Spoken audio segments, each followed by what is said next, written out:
Deepwoken.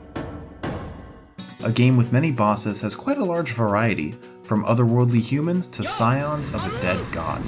This video will teach you how to fight one of the first bosses you're likely to encounter, the Duke of Arisia. You'll have many reasons to fight this boss, from uncapping a stat, to unlocking oaths, and even finding the elusive whistling parry out. Before you even begin to challenge the Duke though, you'll need to learn how to get into his dungeon. The door to the Duke's dungeon requires a key. You can get this from Kenneth's quest at Etris. To start, have decent Etris rep before talking to him.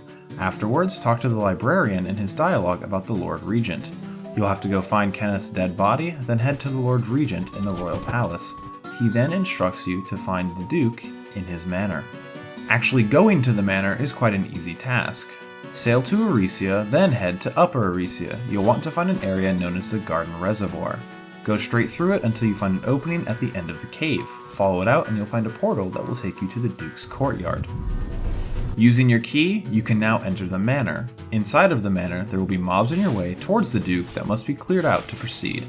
Head towards the elevator to get teleported to the next part of the dungeon. Upon arriving at the bottom of the elevator, a door in front of you is guarded by 2 golems and several cultist minions. Clearing all of these minions will open the gate behind them and allows you to proceed down the halls towards the Duke's arena. A really simple strategy to make it easier to handle all of the mobs guarding the gate is to use a ranged move to lure them away in small groups, slowly clearing them out. Alternatively, you can use enchants like Providence Thorns to spam parry and knock and kill everything that way. After the gate opens, ignore all of the enemies and make a straight beeline for the Duke's arena. A barrier will spawn behind you upon entering, preventing unwanted interference from mobs. Before you begin your fight with the Duke, however, we will go over his moves and his unique mechanic, the Wind Shield. Duke's main mechanic is his Wind Shield. This shield will auto-parry anything you throw at him, and the Duke himself will take no damage while his shield is up. In order to get rid of this shield, you'll need to hit it enough times with anything you have, as it has a health pool of its own. Be careful though, as the Duke will be using his own moves while his shield is up to try and kill you. After the shield breaks, you're able to damage the Duke as normal, and he gains access to a new move. Let's go over these moves so you know how to defend against them. The Duke shoots an orb out that will attempt to immobilize you. On a successful hit, he will teleport to you and do a dropkick combo on you. This can be parried or dodged, negating the attack.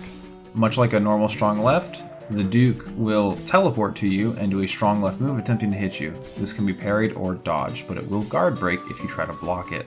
The Duke will form a temporary wind shield attempting to counter you. If you hit him during this, you take substantial damage and are flung backwards, ending his move. Just wait out the counter and you can punish him afterwards. The Duke snaps his fingers and summons some of his cultists in an attempt to kill you. These minions provide health packs upon knocking them, allowing you to sustain yourself during the fight. This will be your main form of healing if needed. The Duke goes into the air and summons a big ball of Gale that attempts to rip the player to shreds. This move is very rare for him to use, but if it lands and you don't parry it correctly, it can do massive damage. The Duke will stomp down on the floor, unleashing a very big wave of Gale, attempting to hurt the player. This move can only be dodged. It will block break you, and you can't parry it. Upon it hitting you, you are knocked back and dazed upon hitting any terrain. It's fairly easy to deal with this move. Simply pay attention to when he does his big stomp, and you'll be able to dodge it. The Duke rises into the air and summons a javelin made of Gale and hurls it at the player. This can be parried or dodged, but it will break your block if you attempt to block it. Now that you know what the Duke can use in all of his mechanics, it's a really simple fight. Due to the Duke being a humanoid mob, you can wail on him in a corner of his arena while dealing with the occasional move that he throws at you, but you should still be cautious when doing so. You cannot infinite stun the Duke, as he will attempt to vent and use other moves regardless. After knocking and killing the Duke, you've sent him to the depths, and you can now check his chest and claim the loot that he has left behind. Congratulations, you've made it to the end of the guide. If you enjoy and want more guides on bosses and other dungeons, please do like and subscribe, as it helps to keep me going. I'll see you guys later.